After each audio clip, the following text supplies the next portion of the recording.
The sky turned an angry red as the Valkyrie warships entered Earth's atmosphere.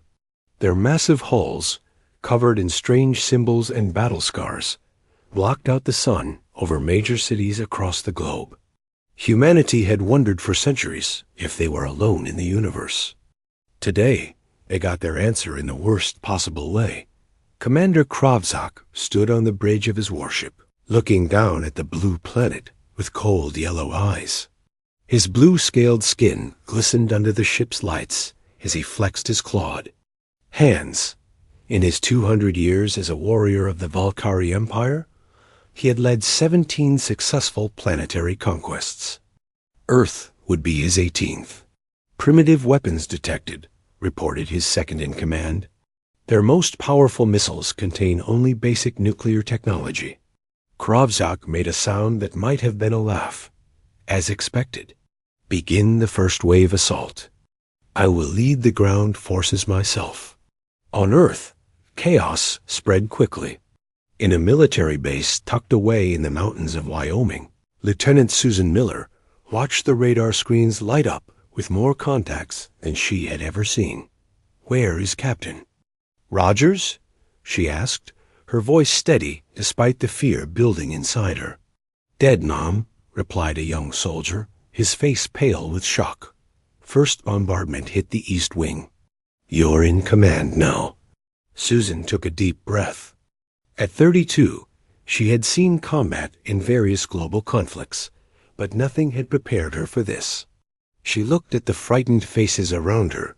They were looking to her for leadership. "Get me a direct line to all remaining outposts," she ordered. "Can someone find me everything we know about their landing patterns?" Miles above, Kravzak boarded his personal assault craft. His battle armor, a marvel of Valkyrie engineering, adjusted to his body, enhancing his already considerable strength. He addressed his warriors, all blue-scaled and tall like him, but none bearing the silver markings of high command on their crests. "This world is rich in resources our empire needs," he told them. "Its defenders are weak and unworthy. Show no mercy. Take no prisoners unless they seem useful for study. Victory brings honor to your bloodlines." The assault crafts launched, streaking down toward the Wyoming base that had been identified as a command center. Kravzak felt the familiar thrill of battle approaching. These humans would fall like all the others before them. Susan watched the incoming ships on the screen. "They're using a standard attack formation," she noted.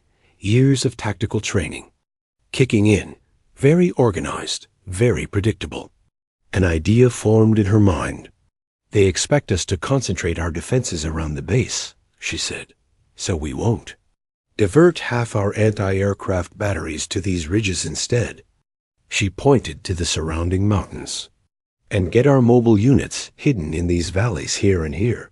Her officers looked uncertain, but followed her orders. The base itself would appear less defended, a trap for overconfident invaders. Kravzak's ship led the assault, breaking through clouds as they approached the human base. "Minimal defense readings," his pilot reported. "They are not prepared." "Of course not," Kravzak replied. "Begin landing sequence." The first explosion caught them completely by surprise. Hidden missile batteries opened fire from the mountainsides. Not the base itself. 3 assault craft erupted in flames before their pilots could react. Evasive maneuvers. Kravzak shouted, his ship rocking from a near miss. This was not supposed to happen. The intelligence reports had painted humans as technologically inferior and tactically predictable. On the ground, Susan directed the defense with calm efficiency. "Wait until they adjust course toward the ridges," she ordered the second group of hidden batteries, then hit them from the valleys. The Valkyrie ships, now avoiding the mountain fire, flew directly into the second trap. Explosions filled the sky as more alien craft plummeted to the ground. Kravzak's ship shuddered as a missile struck one of its engines. "We can still land," his pilot assured him, fighting with the controls. "But not at the designated zone. Take."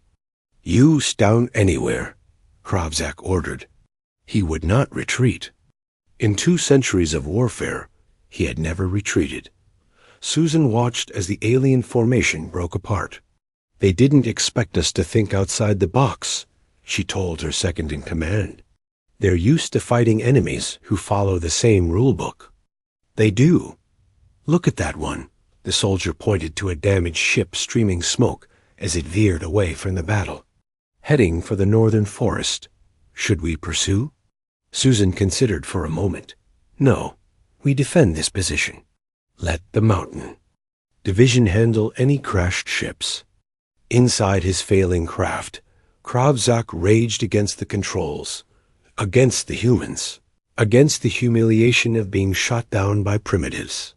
The ship clipped the tops of tall pine trees before crashing into a small clearing, the impact throwing him against the control panel despite his armor's protection. Pain flared across his body. When he tried to move, a sharp stab in his side told him he had broken ribs, maybe worse. The pilot and 2 other warriors lay dead, thrown about the cabin. Like discarded toys, Kravzak dragged himself from the wreckage, each movement bringing fresh waves of pain. His armor's medical systems injected painkillers, but the damage was severe. Internal bleeding, the suit's diagnostics told him. Without proper medical attention, he would die in days, perhaps hours. He looked up at the sky where the battle continued. The sound of distant explosions told him his forces were still engaging, but the expected quick victory had turned into a real fight. Using his suit's remaining power, he sent a distress signal to the fleet. Then he began to move away from the crash site, knowing the humans would investigate soon. His legs barely supported him, and blue blood seeped through cracks in his once magnificent armor. The mighty Kravzak, terror of 3 galaxies, stumbled through an earth forest, leaving a trail of blood behind him. For the first time in his long life of conquest, he felt fear. Not of death, all warriors faced death, but of the shame of defeat. He had underestimated these humans. Their technology was indeed primitive, but they fought with unexpected intelligence and adaptability. They did not follow the formal battle, doctrines that most species developed. They were unpredictable. Night was falling when his strength finally gave out. Kravzak collapsed beside a small stream, his breaths coming in painful gasps. The cold water ran over one outstretched hand. Washing away the blue blood dot in the distance, he heard a sound. Someone approaching. A human, moving through the forest with surprising quietness. Kravzak tried to reach for his weapon, but his body refused to obey. The last thing he saw before consciousness left him was a human male stepping into the clearing. A primitive projectile weapon raised, eyes widening at the sight of the fallen alien warrior. John Carter was splitting firewood when he saw the alien ship crash. The sound echoed through the mountains like thunder, and a trail of black smoke cut across the clear blue sky. John dropped his axe and went inside his cabin for his binoculars. From his porch, he could see the smoke rising about 3 miles north. Something big had come down in the forest. John had lived alone in these mountains for 5 years, ever since leaving the army. He preferred the quiet life, the simple routine of hunting, chopping wood, and watching the seasons change. But old habits died hard. He went inside and packed quickly. Into his backpack went a first aid kit, water, some dried meat, matches, and a flashlight. He pulled on his hunting jacket and grabbed his rifle. Not that he expected to need it, but 10 years as an Army Ranger had taught him to be prepared. The radio on his kitchen counter had been talking all morning about the alien attack. Cities under siege, strange ships in the sky, the president calling for calm. It all seemed distant and unreal until that smoking craft had torn through the sky above his cabin. John moved through the forest with the silent steps of a hunter. He knew every trail, every ridge. The alien ship had crashed in a clearing near Elk Creek. As he got closer, he could smell burning metal and strange chemicals. He slowed down, staying low, watching for movement. The ship was smaller than he had expected, about the size of a city bus. It had dug a deep trench through the soil before coming to rest against a large boulder. One side was torn open, revealing strange technology inside. John approached carefully, rifle ready. There were bodies inside. Not human. They had blue, scaly skin and were much taller than any man. They wore what looked like armor with strange symbols. John had seen enough death in Afghanistan to recognize it, even in creatures so alien. These ones weren't getting up again, but something else caught his attention. Blood.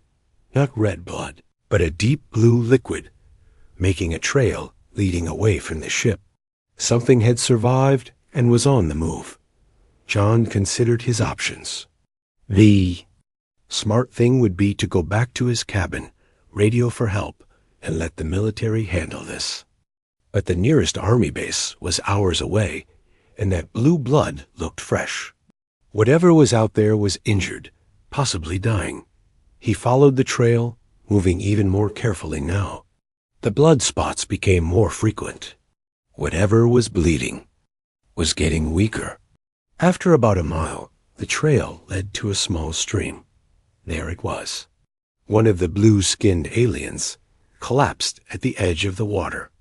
It was huge, easily 7 feet tall, with a muscular build. Its armor was cracked and damaged. Blue blood seeped from several wounds. The alien's chest moved slightly. Still alive, but barely. John raised his rifle, then slowly lowered it again. The creature was clearly no threat in this state. It looked like it would die soon without help. John had been trained as a field medic. He had patched up wounded men under gunfire. But this was different. This thing had come to invade Earth. Still, looking at the alien now, John saw only a wounded being far from home. He set down his rifle and approached carefully. The alien's eyes suddenly opened. They were yellow with vertical pupils, like a cat's. They focused on John with surprising clarity. The alien made a movement, perhaps trying to reach for a weapon, but then groaned with pain. "Easy now," John said, knowing the alien probably couldn't understand him. "I'm not going to hurt you." To his surprise, the alien spoke.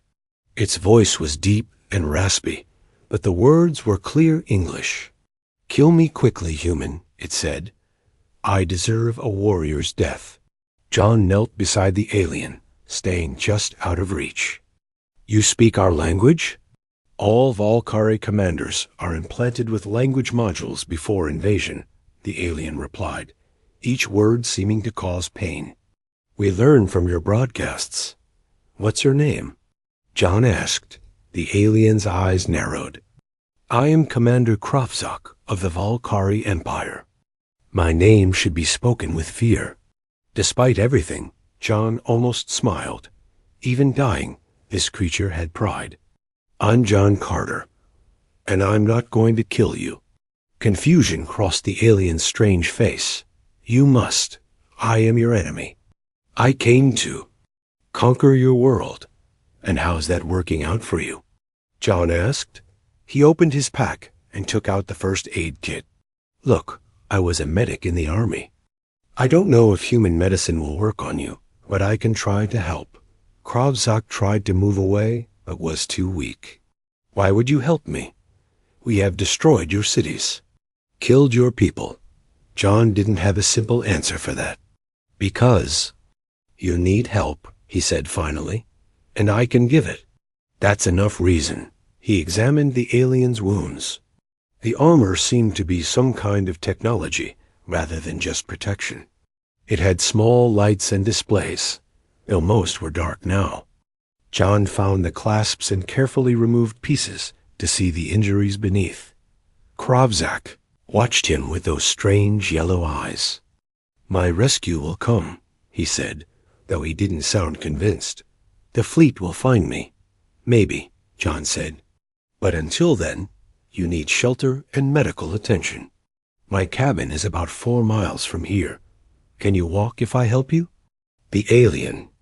Commander stared at him. You would take an enemy into your dwelling? John nodded. You're not the first wounded enemy I've helped. Images from his time in war flashed through his mind. Besides, you don't look like you could hurt a squirrel right now. With great effort and much help from John, Kravzak managed to stand.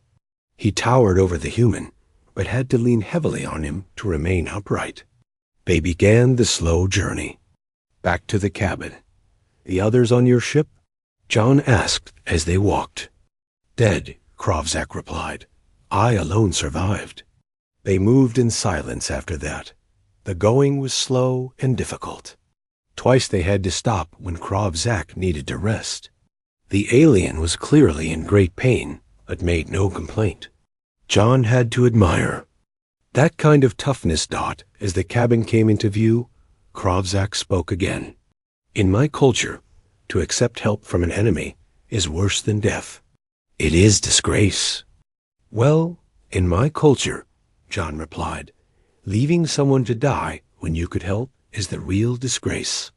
He helped the alien inside and cleared off his bed.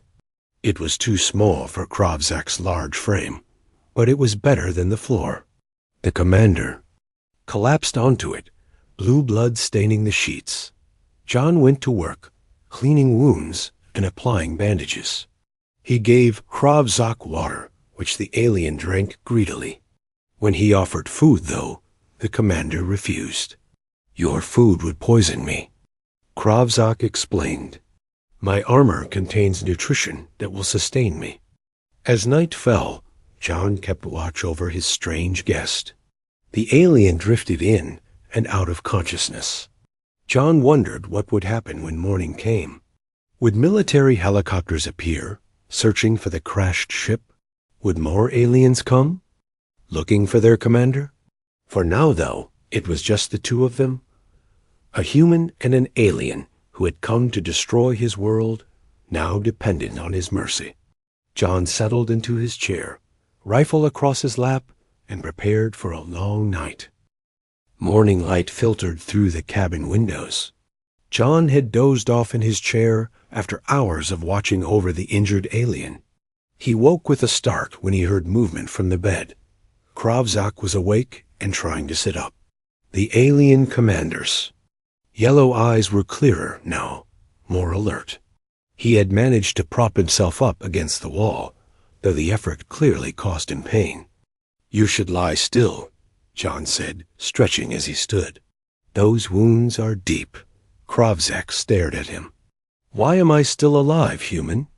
John went to the stove and lit it to make coffee. Because your wounds weren't fatal, and I bandaged the worst ones. That is not what I mean, Kravzak said. His voice was stronger today. Why did you not kill me when you had the chance? I am your enemy. My fleet has attacked your world. John poured water into the coffee pot before answering. Killing someone who can't fight back isn't my style. Besides, one less alien soldier won't change the course of the war. Kravzak seemed to consider this. He looked around the small cabin, taking in the simple furniture, the books on the shelves, the hunting trophies on the walls. You live alone, he observed. Away from your herd. My what? John asked. Your community. Your collective. Kravzak made a sweeping gesture with one large hand. Valkyrie never live alone. It is unnatural, John shrugged. I like the quiet. Too many years of noise and people telling me what to do. He checked the alien's bandages. The blue blood had soaked through some of them, but less than he had expected. Either these Valkyrie healed quickly, or the commander was in worse shape. Internally then he looked. Your fleet, John said as he worked. Will they come looking for you? Kravzak's face changed, showing an emotion John couldn't quite read. Eventually, they will detect my distress signal. But they are fighting your forces across this continent. It may be days before they can send a rescue team. John nodded. That wasn't good news. He didn't fancy being here when more aliens showed. Up, I should leave, Kravzak suddenly announced. He tried to stand, but immediately fell back with a groan. You're not going anywhere, John said firmly. Not in that condition. The alien's yellow eyes narrowed. You cannot keep me prisoner. John laughed. I'm not. You're free to leave whenever you want. Just don't expect to get far with those injuries. He poured himself coffee and sat across. From the bed, for a while, neither spoke. John sipped his drink while Kravzak seemed lost in thought. If you wish to interrogate me, I will tell you nothing, the alien finally said. I don't want to interrogate you, John replied. I'm not military anymore. I don't care about your battle plans or alien technology. Then what do you want from me? Kravzak demanded. There was suspicion in his voice, but also genuine confusion. John considered the question. Nothing, I guess. Just get better so you can leave before your friends show up. Kravzak stared at him for a long moment. Then, to John's surprise, the alien slowly moved to the edge of the bed. With obvious effort, he lowered himself to the floor. There, despite his injuries, he attempted to kneel in a formal posture. I understand now, Kravzak said, his voice taking on a different tone. You have claimed me by right of combat. I am defeated, and by our laws, my life is yours to command. The alien's next words shocked John. I will serve you as custom demands. I will protect your dwelling. I will hunt for your table. Kravzak paused, then added, I will warm your bed if you desire. I ask only that you do not return me to my people in disgrace. John nearly choked on his coffee. Whoa, hold on there, big guy. That's not what's happening here. He set down his mug and helped the alien back onto the bed, ignoring his resistance. Listen to me, John said firmly. I don't want you as a servant or whatever else you are offering. That's not how we do things here. At least, not anymore. Kravzak looked confused. You spare my life but demand no service? This makes no sense. John ran a hand through his hair, trying to find the right words. Look, I helped you because it was the right thing to do, not because I wanted something from you. The right thing? Kravzak repeated the words as if they were in a foreign language. There is no right in war. There is victory or defeat, strength or weakness. Maybe for Valkyrie, John said. Humans see things differently. He went to the window and looked out at the forest. No sign of either human or alien forces yet, but it was only a matter of time. Where I come from, John continued, there's this idea called compassion. It means helping others who are suffering, even if there's nothing in it for you. Even if they're your enemies. Kravzak was silent for a long time. When he spoke again, his voice was quieter. This compassion. It is a weakness, yes? It makes you vulnerable? John turned back to face him. Some might see it that way. But I think it's a strength. It's what separates us from animals. The ability to see past our own interests. The alien seemed to be struggling with this concept. In 200 years of conquest, I have never encountered a species that behaved this way. When we defeat a world, the survivors become our servants. It is the natural order. Well, John said with a small smile, humans have a habit of not doing what's expected. He made a simple breakfast for himself, aware of Kravzak watching his every move. The alien refused food again, but accepted water. His armor, which John had removed in pieces to treat his wounds, lay stacked in the corner. Your armor, John said, gesturing to it. It seems to be more than just protection. Kravzak nodded. It is linked to my biology. It monitors my health, provides nutrition, enhances my strength. It is the mark of a commander. And now it's damaged, John observed. Yes, like its wearer. There was bitterness in Kravzak's voice. A broken commander with broken armor. If my people find me like this, they will end my life. Weakness is not tolerated, John frowned. They'd kill you? Their own commander? It would be mercy, Kravzak replied. To live in disgrace is worse than death. John shook his head. That's a harsh way to live. It has made us strong, Kravzak said. Strong enough to rule 3 galaxies. And yet here you are, John pointed out, being helped by a member of a weak species. For the first time, something like doubt crossed the alien's face. He had no answer to that dot outside. A distant sound caught John's attention. Helicopters. He moved to the window again and saw black specks against the sky, miles away, but heading in their general direction. Your people are coming, Kravzak said. He had heard it too. John nodded. Probably looking for the crash site. We need to decide what to do. The alien commander looked at him with those strange yellow eyes. You could hand me over. I would be. Valuable to your military. I could, John agreed. But I won't. Kravzak's expression showed surprise. This compassion of yours is very strange, human. John smiled slightly. So I've been told. The Valkyrie command ship hung in Earth's orbit like a dark star. Inside, General Vexinar reviewed the reports of their unexpected defeats across the planet. The humans were fighting back with surprising effectiveness. Several ground forces had been repelled, and they had lost contact with multiple assault teams. What of Commander Kravzak? Vexinar asked his officers.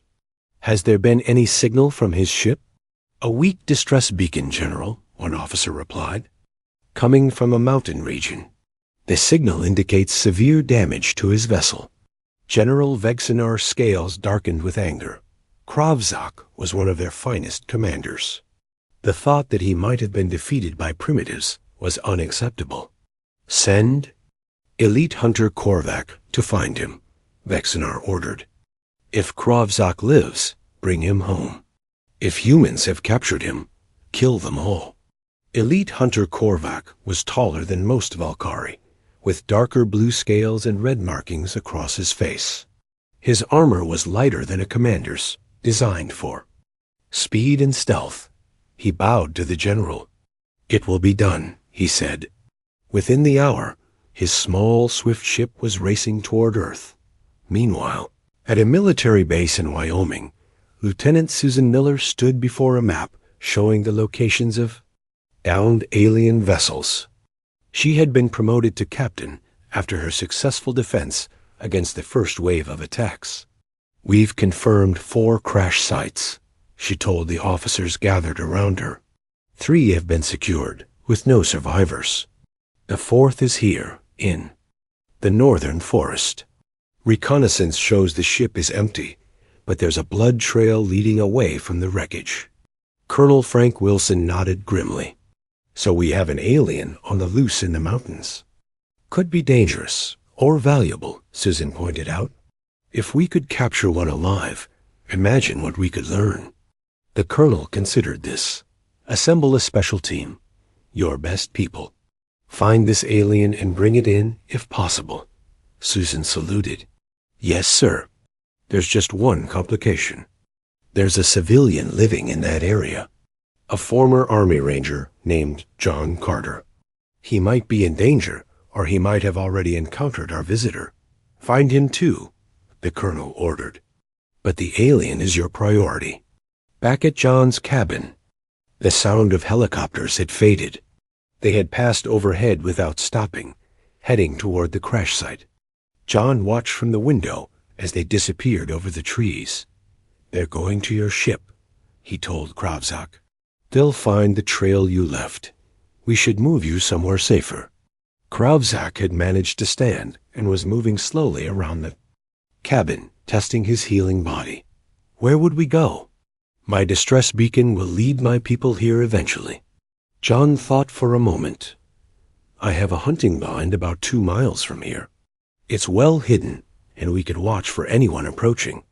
He began packing supplies, food and water for himself, medical items for Kravzak's wounds. The alien watched him with curious eyes. You continue to risk yourself for me, Kravzak observed. Even knowing my people will come for me. John shrugged as he stuffed items into his backpack. Maybe I'm hoping you'll put in a good word for me when they arrive. Don't vaporize this human. He gave me bandages. Kravzak made a strange sound that John realized was laughter. It was the first time he had heard the alien express anything like humor. I will try, Kravzak said. Though, I am not sure how much influence a disgraced commander will have. He began to put his damaged armor back on. Some pieces were too broken to use, but others still functioned. John helped him with the larger sections. Can you walk 2 miles? John asked when they were ready. Kravzak nodded. I am recovering. Your medicines are strange, but effective. They left the cabin, moving carefully through the forest. John led the way, choosing paths that would be difficult to follow. Kravzak moved with surprising silence for such a large being. They had gone about a mile when Kravzak suddenly stopped. His head turned sharply, like an animal sensing danger. What is it? John whispered. Something is approaching from above. The alien said, Not your human aircraft, smaller, faster. John listened, but heard nothing. How can you tell? Kravzak touched what remained of his armor. Even damaged, it detects Valkyrie technology. A scout ship is coming. They increased their pace, pushing deeper into the forest. John led them through a dense grove of trees, then down into a small ravine. The hunting blind was built into the side of the ravine, covered with branches and leaves for camouflage. In here, John said, pulling aside the hidden door. The space inside was small for both of them, especially with Kravzak's large frame. They crouched together in the dimness. Through small viewing slits, they could see the forest and sky. A few minutes later, something flashed overhead. It was sleek and silent, a small craft unlike the larger ships John had seen before. It hovered over the area, then moved off toward John's cabin. What is that? John asked. A hunter's vessel, Kravzak replied grimly. They have sent an elite hunter after me. Is that bad? Very. Elite hunters are trained to track and kill. Nothing stops them until their mission is complete. John peered through the viewing slit again. What's his mission? To find me, Kravzak said, and to kill any humans who have had contact with me. John's face hardened. Well, that's not happening.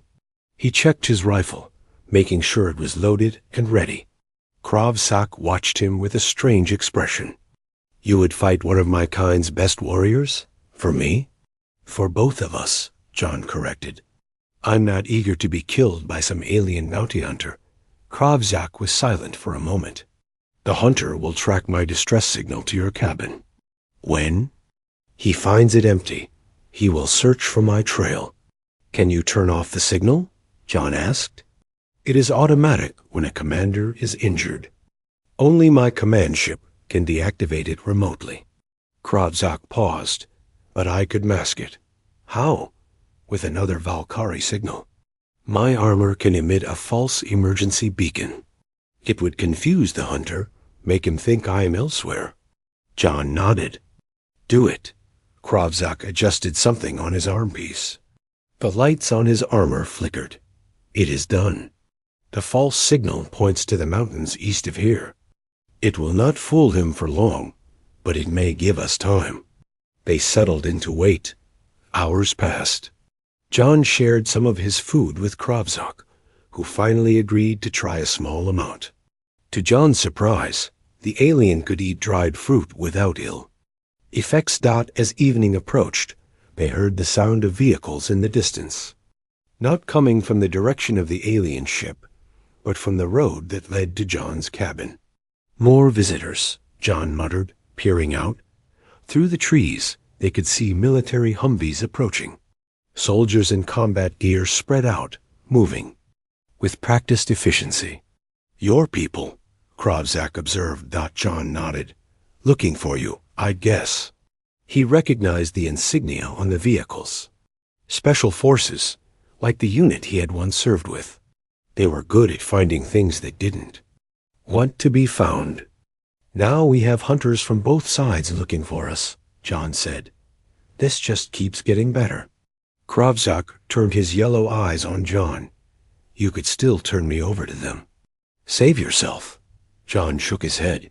"Not how I operate." The alien studied him for a long moment. "You are a strange human, John Carter." "So I've been told," John replied with a small smile.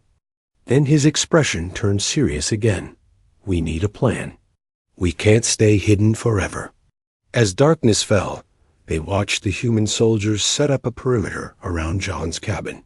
Lights swept through the trees as they began to search the surrounding forest, and somewhere out there, an alien hunter was closing in. "Dawn," Kravzak said suddenly. "We make our move at dawn." "Move where?" John asked. "To my ship," the alien replied. "If any of its communication systems still function, I might be able to send a message, not to my fleet, but to yours." John looked surprised. "What kind of message?" Kravzak's alien face showed an expression John couldn't quite read. "The truth.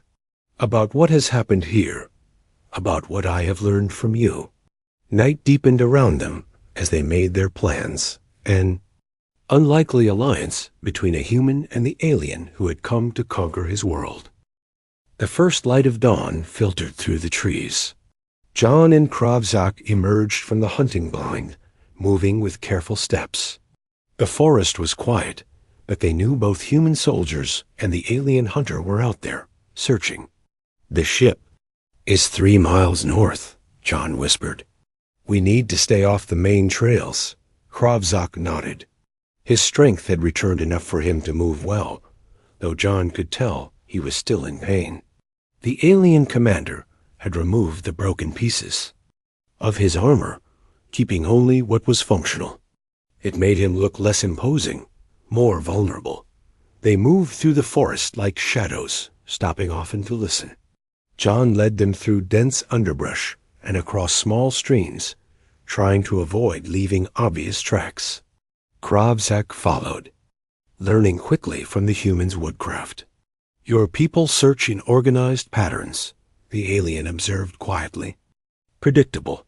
The hunter will not be so easy to avoid." "How will he track us?" John asked. "By scent, by heat signature, by disturbed vegetation. Elite hunters are trained from birth for one purpose only." They paused at the edge of a clearing. Ahead, they could see the trail of destruction left by Kravzak's ship. Broken trees and torn earth led to the crash site. "It will be watched," John said, as if confirming his words. They spotted movement. Human soldiers had set up a perimeter around the crashed alien vessel. They counted 4 guards visible, which meant more were likely nearby. "We need a distraction," John said. Kravzak reached to his armor and removed a small device. "This is a signal beacon. If activated, it will draw both my people and yours." "Like waving a flag saying, 'Here we are'?" John frowned. "Yes, but we will not be here. We will place it far from us, to the west." John nodded, understanding the plan. "I'll do it. I can move faster through the forest alone. You wait here." Kravzak handed him the device. "Press this when you are ready to activate it, then run." John took the beacon and slipped away through the trees. He moved quickly, putting distance between himself and Kravzak. After about a mile, he found a good spot, a small hollow log. He placed the beacon inside, pressed the activation switch, and turned to run. He came face to face with a tall, dark-scaled alien. The elite hunter Korvac stood before him, red markings vivid against blue skin. His armor was sleek and light, designed for hunting rather than battle. In his hand was a weapon John had never seen before. "Human," the hunter said, his voice colder than Krovzak's. "Where is the commander?" John didn't answer.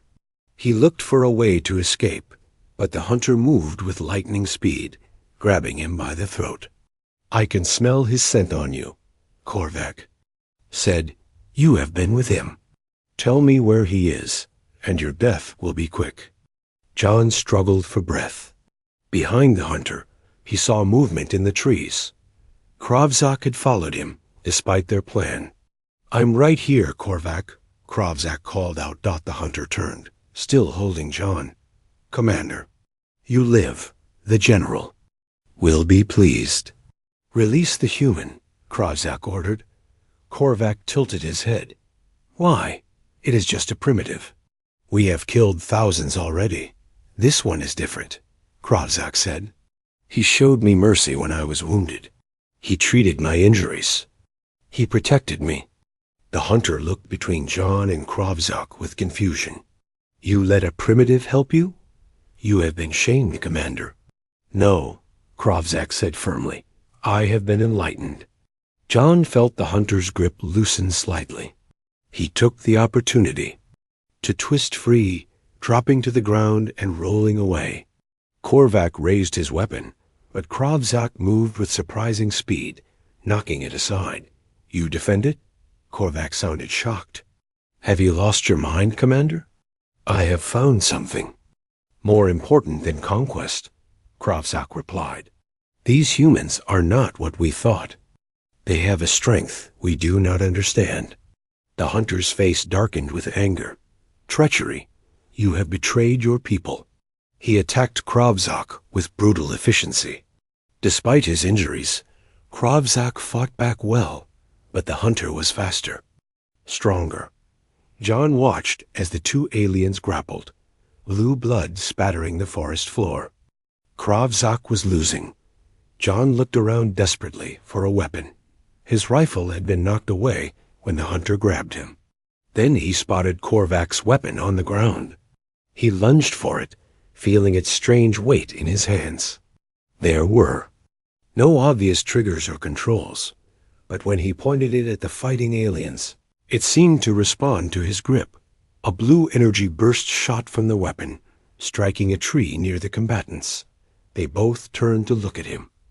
"Enough!" John shouted. "Back away from him!" Korvac sneered. "You cannot use that weapon, human. It responds only to Valkyrie biology." John adjusted his grip, and the weapon hummed again. "Want to bet your life on that?" Before anyone could move, new voices called from the forest.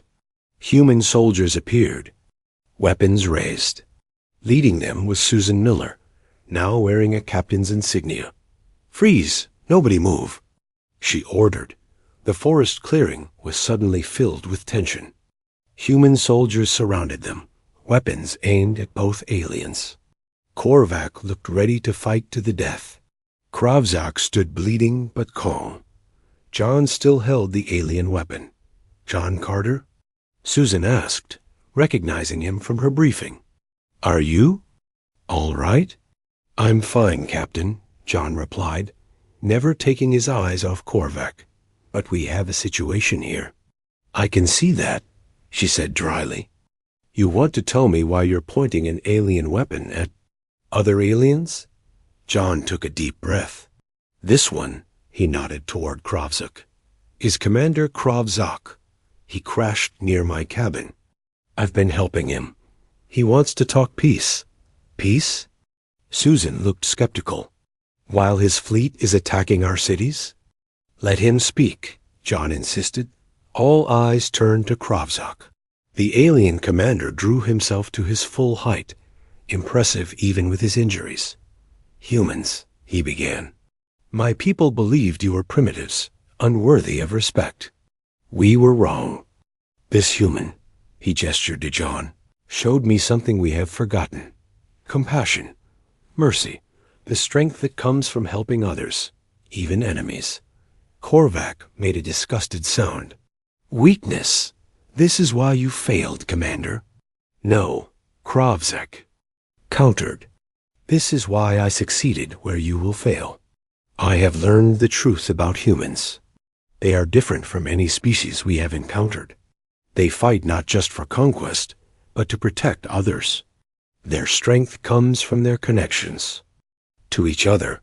He turned to Susan. Captain, I wish to speak to your leaders. I believe this war can end before more lives are lost. Susan looked uncertain. That's not my decision to make. Then let me make it easier, Krovzek said. He reached slowly to his armor and pressed something. A holographic display appeared in the air between them. It showed the Valkyrie fleet in orbit. This is Commander Krovzek, he spoke clearly into the display. General Vexinar, can you hear me? After a moment, another alien face appeared in the moon. Display. Krovzek. You live. We detected your signal and sent the hunter. I live, General, but I bring important news. The humans are not as we believed. They are worthy of respect. I recommend immediate cessation of hostilities. The General's face showed shock. Have you lost your mind, Commander? We do not retreat. 4. The first time in our history, we should, Krovzek said firmly. These humans showed mercy to a fallen enemy. Their compassion is not weakness. It is a different kind of strength, one we could learn from. Silence fell over the clearing. Humans and aliens alike watched the exchange. John moved closer to Krovzek, standing beside him in a show of support. After a moment, Susan stepped forward too. This is Captain Susan Miller of Earth Forces, she said to the alien general. I'm willing to arrange communication between you and our leaders. There's been enough destruction. The general looked at the human woman, then at Krovzek standing beside John. Something changed in his expression. Very well, he said finally. A temporary ceasefire while we discuss terms. But know this, humans, no species has ever caused the Valkyrie to retreat. You are the first. The hologram faded. Korvac looked stunned. The human soldiers lowered their weapons slightly, unsure what had just happened. Did we just make peace with an alien invasion force? Susan asked. John smiled slightly. I think we did. Or at least we started to. He turned to Krovzek. Looks like you're going to be an ambassador now. The alien commander looked at the human who had saved him, treated his wounds, and taught him about compassion. And you, John Carter, Krovzek said, will be remembered in Valkyrie history as the human who changed an empire. As the sun rose higher over the forest, human and alien forces began the careful process of building trust. The war that was supposed to end with Earth's conquest was instead becoming the beginning of something new, an understanding between two very different species who had each learned something valuable from the other.